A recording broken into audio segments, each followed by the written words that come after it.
ಆತ್ಮೀಯ ವೀಕ್ಷಕರೇ, ತಾವೆಲ್ಲರೂ ಹೇಗಿರುವಿರಿ? ಸಂತೋಷವಾಗಿದ್ದೀರಿ ಅಲ್ಲವೇ? ನೀವು ನೀಡಿದ ಒಂದೊಂದು ಪ್ರೋತ್ಸಾಹದಾಯಕ ಕರೆಗಳಿಗಾಗಿ ವಂದನೆಗಳು.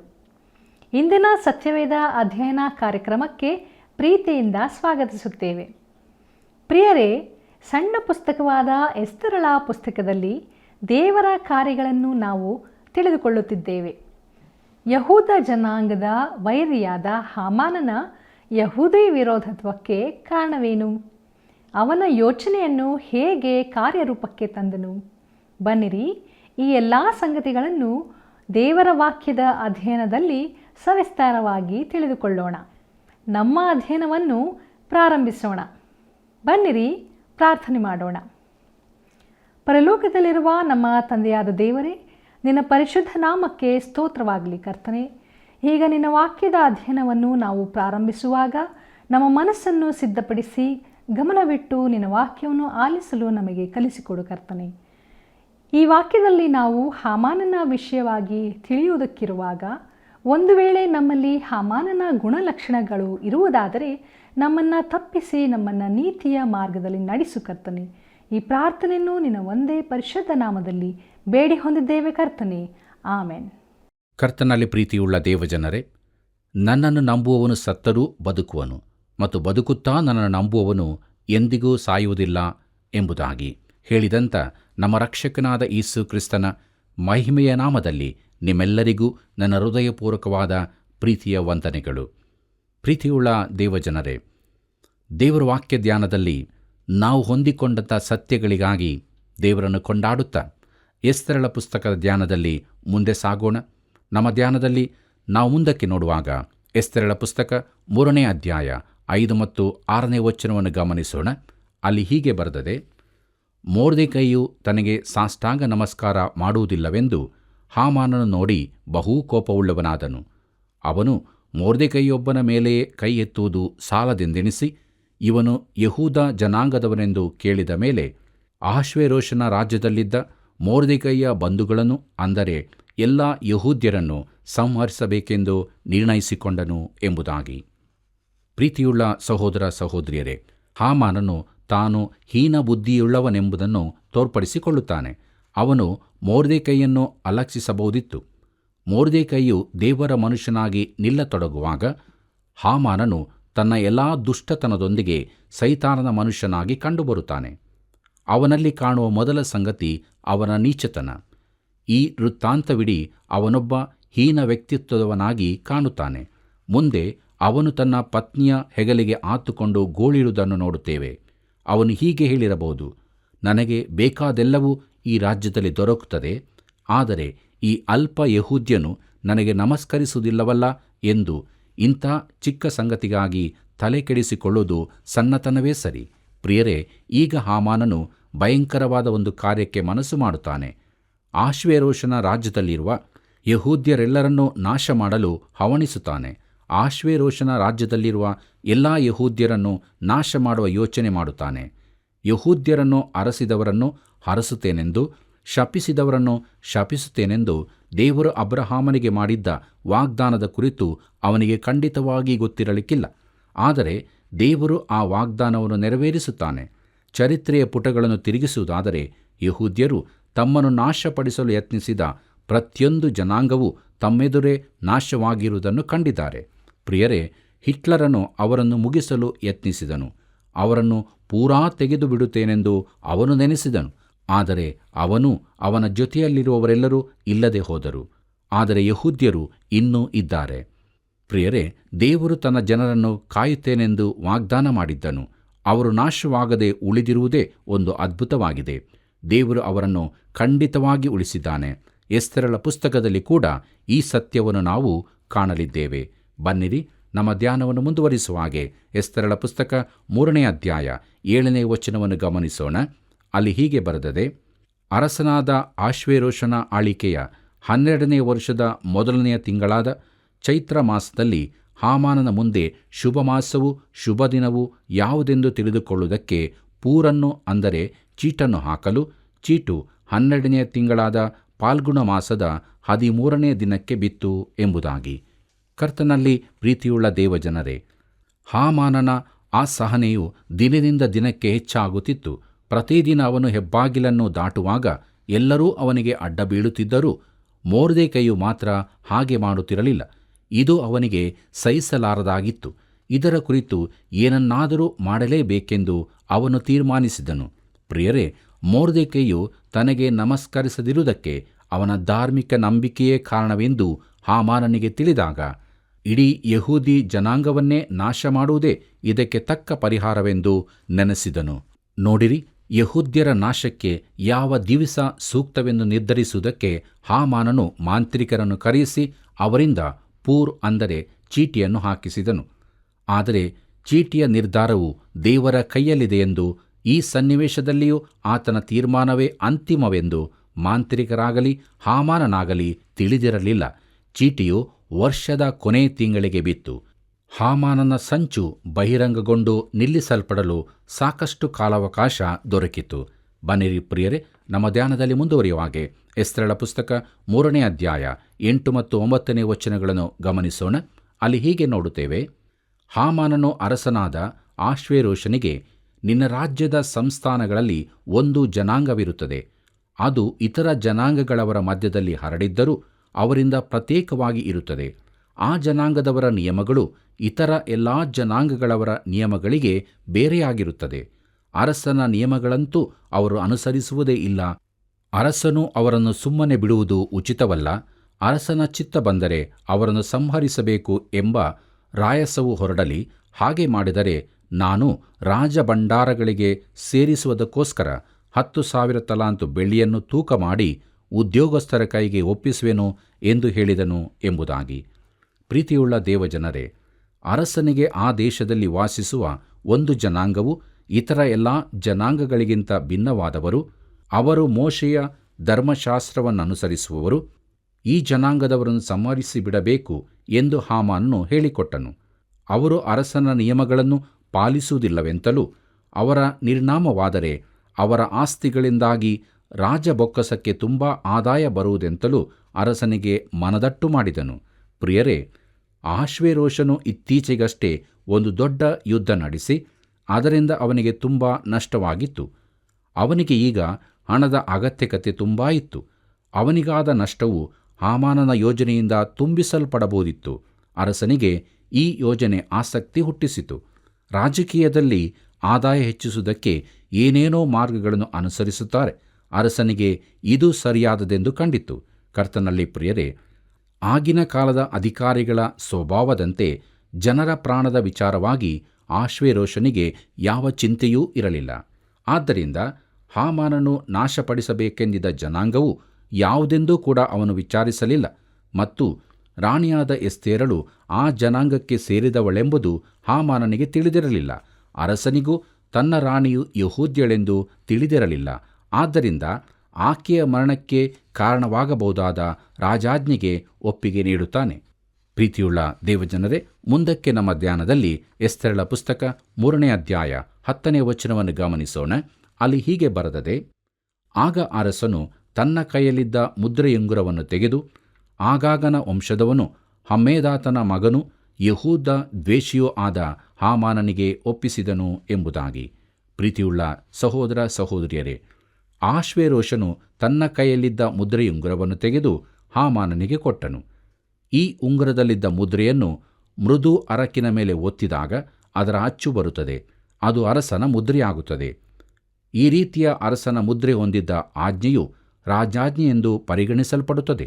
ಆಶ್ವೇರೋಷನು ಅಲಕ್ಷ್ಯವಾಗಿ ಈ ಉಂಗುರವನ್ನು ತೆಗೆದು ಹಾಮಾನನಿಗೆ ಕೊಟ್ಟು, ಅವರು ಯಾರು ಎಂದು ನನಗೆ ತಿಳಿದಿಲ್ಲ, ನನಗೆ ಅದರ ಅಗತ್ಯವೂ ಇಲ್ಲ. ಆದರೆ ಅವರು ನಿರ್ಮೂಲವಾಗಬೇಕೆಂದು ನೀನು ಭಾವಿಸುವುದಾದರೆ ನಿನಗೆ ಸರಿ ಕಣ್ಣಂತೆ ಮಾಡಬಹುದು ಎಂದು ಹೇಳಿದನು. ಪ್ರಿಯರೇ, ಮನುಷ್ಯನ ಪ್ರಾಣಕ್ಕೆ ಅರಸನಿಂದ ಎಂಥ ಅಸಡ್ಡೆ ನೋಡಿರಿ. ಗ್ರೀಕರ ವಿರುದ್ಧದ ಯುದ್ಧದಲ್ಲಿ ಅವನು ತನ್ನ ರಾಜ್ಯದ ಸಂಪತ್ತನ್ನು ಕ್ಷೀಣಗೊಳಿಸಿದ್ದಾನೆ ಮತ್ತು ಈ ಯುದ್ಧದಲ್ಲಿ ಸತ್ತು ಹೋದವರ ಸಂಖ್ಯೆಗೆ ಮಿತಿಯಿರಲಿಲ್ಲ. ಸುಮಾರು 2,00,000 ಸೈನಿಕರು ಸತ್ತಿರಬಹುದೆಂದು ಕೆಲವರು ಅಂದಾಜಿಸುತ್ತಾರೆ. ತಾನು ಮಾಡಿದ ಒಂದು ತಪ್ಪಿಗಾಗಿ ಇಷ್ಟು ಜನರ ಪ್ರಾಣ ಹೋಯಿತಲ್ಲ ಎಂಬ ಯಾವ ಚಿಂತೆಯೂ ಅವನಿಗಿರಲಿಲ್ಲ. ಬನ್ನಿರಿ, ನಮ್ಮ ಧ್ಯಾನದಲ್ಲಿ ಮುಂದುವರಿಯುವಾಗೆ ಎಸ್ತೇರಳ ಪುಸ್ತಕ 3ನೇ ಅಧ್ಯಾಯ 11ರಿಂದ 13ನೇ ವಚನದವರೆಗೆ ಗಮನಿಸೋಣ. ಅಲ್ಲಿ ಹೀಗೆ ಬರೆದದೆ, ಅವನಿಗೆ, ಆ ಬೆಳ್ಳಿ ನಿನ್ನಲ್ಲೇ ಇರಲಿ, ನೀನು ಆ ಜನರನ್ನು ಏನು ಬೇಕಾದರೂ ಮಾಡಬಹುದು ಎಂದು ಹೇಳಿದನು. ಮೊದಲನೆಯ ತಿಂಗಳಿನ 13ನೆಯ ದಿನದಲ್ಲಿ ರಾಜಲೇಖಕರು ಕೂಡಿ ಬರಬೇಕು ಎಂದು ಅಪ್ಪಣೆಯಾಯಿತು. ಅವರು ಹಾಮಾನನ ಆಜ್ಞಾನುಸಾರ ಉಪರಾಜರಿಗೂ ಆಯಾ ಸಂಸ್ಥಾನಗಳ ಅಧಿಕಾರಿಗಳಿಗೂ ಆಯಾ ಜನಾಂಗಗಳ ಅಧಿಪತಿಗಳಿಗೂ ಪತ್ರಗಳನ್ನು ಬರೆದರು. ಆಯಾ ಸಂಸ್ಥಾನಗಳ ಬರಹದಲ್ಲಿಯೂ ಆಯಾ ಜನಾಂಗಗಳ ಭಾಷೆಯಲ್ಲಿಯೂ ಇದ್ದ ಆ ಪತ್ರಗಳು ಅರಸನಾದ ಆಶ್ವೇರೋಷನ ಹೆಸರಿನಲ್ಲೇ ಲಿಖಿತವಾಗಿದ್ದವು. ಅವುಗಳಿಗೆ ರಾಜಮುದ್ರೆಯೂ ಇತ್ತು. ಪತ್ರಗಳು ಅಂಚೆಯವರ ಮುಖಾಂತರ ಎಲ್ಲ ರಾಜ ಸಂಸ್ಥಾನಗಳಿಗೆ ಕಳುಹಿಸಲ್ಪಟ್ಟವು. ಅವುಗಳಲ್ಲಿ ಒಂದೇ ದಿನದಲ್ಲಿ, ಅಂದರೆ 12ನೆಯ ತಿಂಗಳಾದ ಫಾಲ್ಗುಣ ಮಾಸದ 13ನೆಯ ದಿನದಲ್ಲಿ, ಹುಡುಗರು, ಮುದುಕರು, ಹೆಂಗಸರು, ಮಕ್ಕಳು ಎಂದು ನೋಡದೆ ಎಲ್ಲ ಯೆಹೂದ್ಯರನ್ನು ಕೊಲ್ಲಿರಿ, ಸಂಹರಿಸಿರಿ, ನಿರ್ನಾಮಗೊಳಿಸಿರಿ, ಅವರ ಸೊತ್ತನ್ನು ಸೂರೆ ಮಾಡಿರಿ ಎಂದು. ಕರ್ತನಲ್ಲಿ ಪ್ರೀತಿಯುಳ್ಳ ದೇವಜನರೇ, ಯೆಹೂದ್ಯರನ್ನು ಸಂಹರಿಸಬೇಕೆಂಬ ರಾಜಾಜ್ಞೆಯು ಮೇದ್ಯ ಪಾರಸಿಯರ ಕಾನೂನಾಗಿ ಹೊರಡಿಸಲ್ಪಟ್ಟಿತು. ಆ ಚಕ್ರಾಧಿಪತ್ಯವು ಹಿಂದೂಸ್ತಾನ ಮೊದಲುಗೊಂಡು ಏಷ್ಯಾದಿಂದಲೂ ಆಫ್ರಿಕಾದವರೆಗೂ ಐಗುಪ್ತದಿಂದ ಇಥಿಯೋಪ್ಯದವರೆಗೂ ಹರಡಿದ್ದು ಬಹು ವಿಶಾಲ ಚಕ್ರಾಧಿಪತ್ಯವಾದ್ದರಿಂದ ಈ ರಾಜಾಜ್ಞೆಯನ್ನು ರಾಜ್ಯದ ಮೂಲೆ ಮೂಲೆಗಳಿಗೂ ತಲುಪಿಸುವುದು ಬಹು ಪ್ರಯಾಸದ ಕೆಲಸವಾಯಿತು.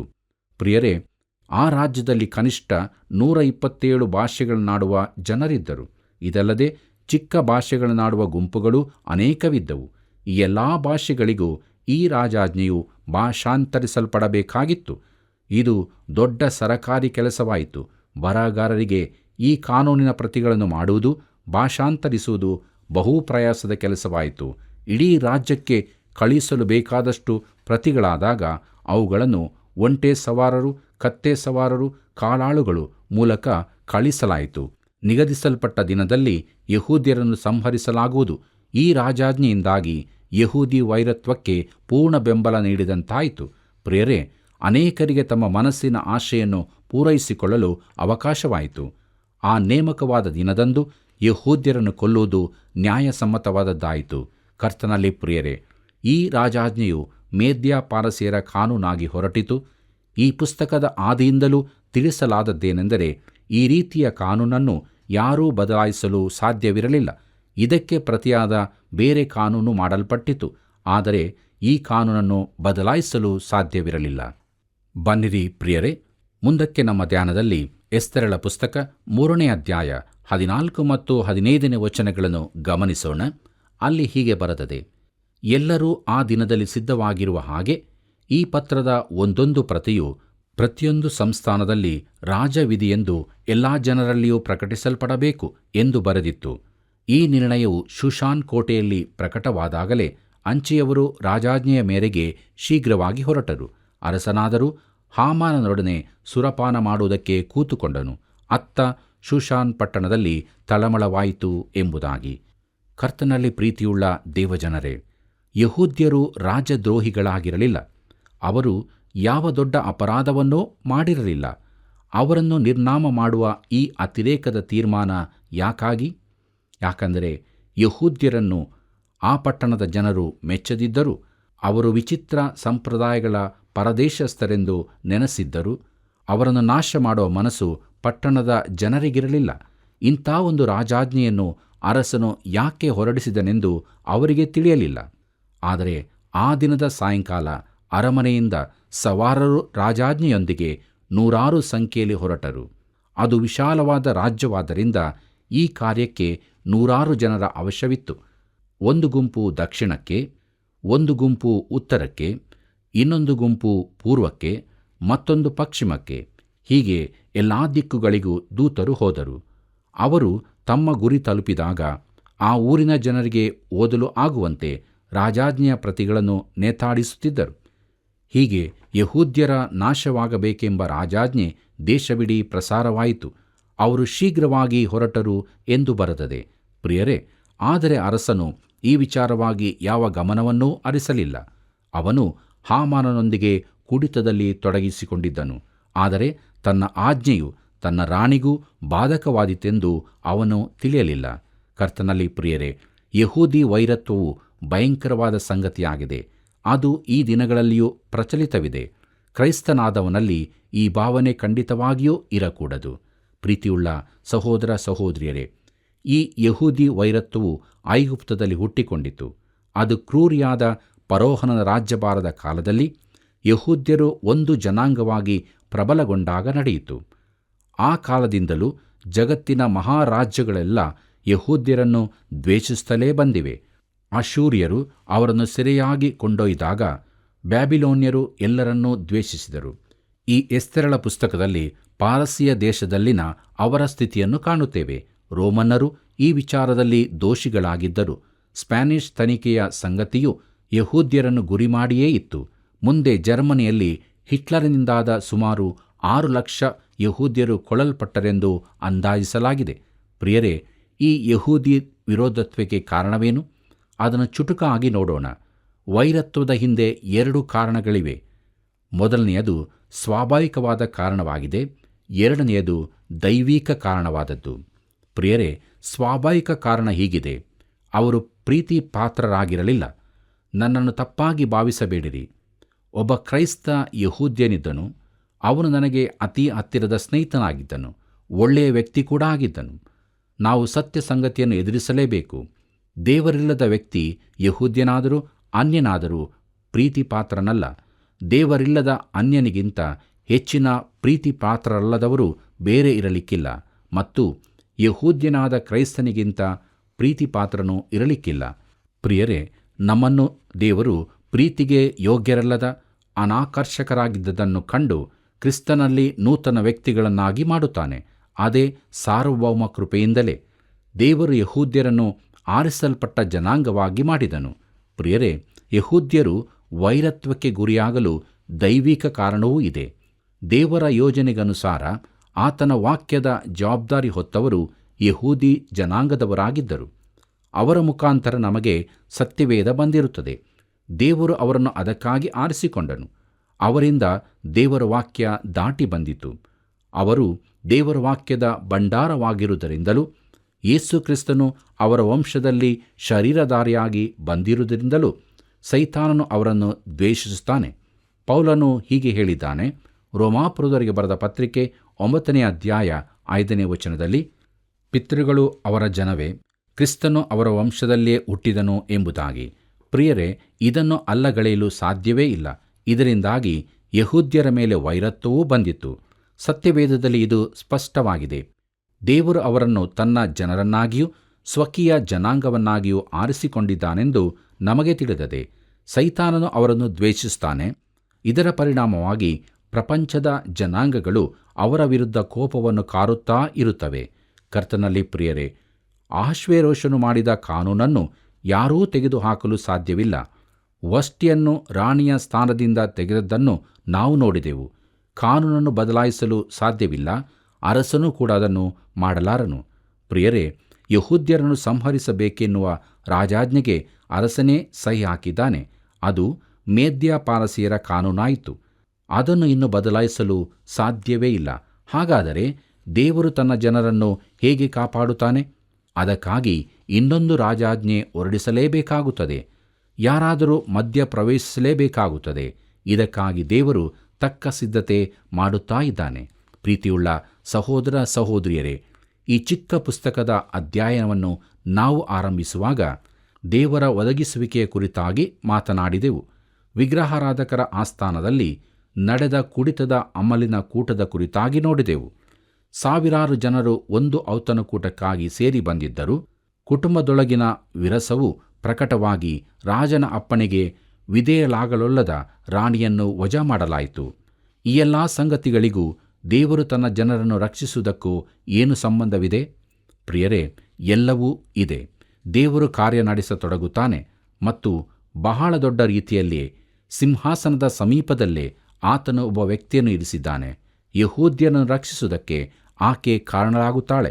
ದೇವರು ತನ್ನ ಯೋಜನೆಗನುಸಾರವಾಗಿ ಮುಂದೆ ಸಾಗುತ್ತಾನೆ. ಪ್ರೀತಿಯುಳ್ಳ ದೇವಜನರೇ, ದೇವರ ಯೋಜನೆಯು ಕರ್ತನಾದ ಯೇಸು ಕ್ರಿಸ್ತನ ಜನನದಲ್ಲಿಯೂ ಚಿತ್ರಿಸಲ್ಪಟ್ಟಿದೆ. ಎಲ್ಲ ಪ್ರಜೆಗಳಿಗೂ ತೆರಿಗೆ ಹಾಕಬೇಕೆಂಬ ರಾಜಾಜ್ಞೆಯನ್ನು ಚಕ್ರವರ್ತಿಯಾದ ಕೈಸರ ಔಗುಸ್ತನು ಹೊರಡಿಸಿದನು. ಅದಕ್ಕೆ ಸಹಿ ಹಾಕುವಾಗ ತಾನು ಪ್ರವಾದನೆಯೊಂದನ್ನು ನೆರವೇರಿಸುತ್ತಿದ್ದೇನೆಂದು ಅವನಿಗೆ ತಿಳಿದಿರಲಿಲ್ಲ. ತನ್ನ ಈ ತೆರಿಗೆಯ ಆಜ್ಞೆಯಿಂದಾಗಿ ಬೆತ್ಲೆಹೇಮಿನ ಒಬ್ಬ ಕನ್ಯೆಯು ಬೆತ್ಲೆಹೇಮಿಗೆ ಹೋಗುವ ಹಾಗೆ ಮಾಡುತ್ತದೆಂಬುದಾಗಿ, ಆಕೆಯ ಚೊಚ್ಚಲ ಮಗನು ಅಲ್ಲಿ ಹುಟ್ಟುವನೆಂಬುದಾಗಲಿ ಆತನಿಗೆ ತಿಳಿದಿರಲಿಲ್ಲ. ನನಗೆ ಶಿಶುಗಳ ವಿಚಾರ ತಿಳಿದಿಲ್ಲ, ಆದರೆ ತೆರಿಗೆಯ ಕುರಿತು ಚೆನ್ನಾಗಿ ಗೊತ್ತು ಎಂದು ಅವನು ಹಾಸ್ಯವಾಗಿ ಹೇಳಬಹುದು. ಮೀಕನ ಪ್ರವಾದನೆ ಗ್ರಂಥ 5ನೇ ಅಧ್ಯಾಯ 2ನೇ ವಚನದಲ್ಲಿ ಕ್ರಿಸ್ತನು ಬೆತ್ಲೆಹೇಮಿನಲ್ಲಿ ಹುಟ್ಟುವನೆಂದು ಪ್ರವಾದಿಸಲ್ಪಟ್ಟಿದೆ. ಕೈಸರನು ಸಹಿ ಹಾಕಿದ ರಾಜಾಜ್ಞೆಯಿಂದಾಗಿ ಮರಿಯಳು ಕರ್ತನಾದ ಯೇಸು ಕ್ರಿಸ್ತನ ಜನನಕ್ಕೆ ಸರಿಯಾದ ಸಮಯದಲ್ಲಿ ಬೆತ್ಲೆಹೇಮಿನಲ್ಲಿರುವಂತೆ ಮಾಡಿತು. ದೇವರು ಕೈಸರನ ಅರಮನೆಯಲ್ಲಿದ್ದನು, ಆಶ್ವೇರೋಷನ ಅರಮನೆಯಲ್ಲಿಯೂ ಆತನಿದ್ದಾನೆ. ದೇವರು ನೆರಳಿನ ಮರೆಯಲ್ಲಿದ್ದುಕೊಂಡು ತನ್ನವರ ಮೇಲೆ ಕಣ್ಣಿಡುತ್ತಾನೆ. ಹೌದು ಪ್ರಿಯರೇ, ಆತನು ನಮ್ಮ ಜೊತೆ ಕೂಡ ಇದ್ದಾನೆ. ನಮ್ಮೊಂದಿಗೆ ಆತನು ಮಾತನಾಡುತ್ತಾನೆ. ನಮ್ಮ ಜೀವಿತಕ್ಕೆ ಆತನು ಒಡೆಯನಾಗಿದ್ದಾನೆ. ಆದ್ದರಿಂದ ಅನುದಿನವೂ ನಾವು ನಮ್ಮನ್ನು ಆತನ ಹಸ್ತಕ್ಕೆ ಒಪ್ಪಿಸಿಕೊಟ್ಟವರಾಗಿ ಆತನ ವಾಕ್ಯಕ್ಕೆ ವಿಧೇಯರಾಗಿ ಜೀವಿಸುವುದಾದರೆ ಆತನು ನಮ್ಮನ್ನು ಉಪಯೋಗಿಸಿಕೊಂಡು ತನ್ನ ಕಾರ್ಯವನ್ನು ಮಾಡುತ್ತಾನೆ. ಮಾತ್ರವಲ್ಲ, ನಮ್ಮ ಜೀವಿತದಲ್ಲಿ ನಿಜವಾದ ಸಂತೋಷ ಸಮಾಧಾನ ನೆಲೆಯಾಗಿರುತ್ತದೆ. ಹೀಗಾಗುವುದಕ್ಕೆ ದೇವರು ತಾನು ನಮಗೆ ಸಹಾಯ ಮಾಡಲಿ. ಕರ್ತನ ಕೃಪೆಯು ಸದಾ ನಿಮ್ಮೆಲ್ಲರ ಸಂಗಡ ಇರಲಿ. ಪ್ರಿಯರೇ, ಎಸ್ತೇರಳು ಪುಸ್ತಕದ 3ನೇ ಅಧ್ಯಾಯದ 5ರಿಂದ 15 ವಚನಗಳವರೆಗಿನ ಅಧ್ಯಯನದಲ್ಲಿ ಅಹಷ್ವೇರೋಷನ ರಾಜ್ಯದಲ್ಲಿದ್ದ ಯಹೂದ್ಯರೆಲ್ಲರನ್ನೂ ನಾಶ ಮಾಡುವ ಒಂದು ಭಯಂಕರವಾದ ಕಾರ್ಯಕ್ಕೆ ಹಾಮಾನನು ಕೈ ಹಾಕುತ್ತಾನೆ. ಈ ವೈರತ್ವಕ್ಕೆ ಇದ್ದ 2 ಕಾರಣಗಳನ್ನು ತಿಳಿದುಕೊಂಡೆವು. ಜೀವಿಸುವ ದೇವರು ನೆರಳಿನ ಮರೆಯಲ್ಲಿದ್ದುಕೊಂಡು ತನ್ನವರ ಮೇಲೆ ಕಣ್ಣಿಡುತ್ತಾನೆ ಎಂಬ ಸತ್ಯವನ್ನು ಅರಿತ ನಾವು ಯಾವಾಗಲೂ ಆತನನ್ನೇ ದೃಷ್ಟಿಸುತ್ತಾ ನಮಗೆ ನೇಮಕವಾದ ಓಟವನ್ನು ಸ್ಥಿರ ಚಿತ್ತದಿಂದ ಓಡೋಣ. ಪ್ರಿಯರೇ, ಇಂದಿನ ಸತ್ಯವೇದ ಅಧ್ಯಯನದಲ್ಲಿ ನೀವು ತಿಳಿದುಕೊಂಡ ಸತ್ಯಗಳನ್ನು ನಮಗೆ ತಿಳಿಸುವಿರಾ? ಪ್ರಿಯರೇ, ದಿನಾಲು ಪ್ರಾರ್ಥಿಸಿರಿ, ತಪ್ಪದೆ ಕರೆ ಮಾಡಿರಿ. ದೇವರು ನಿಮ್ಮನ್ನು ಆಶೀರ್ವದಿಸಲಿ.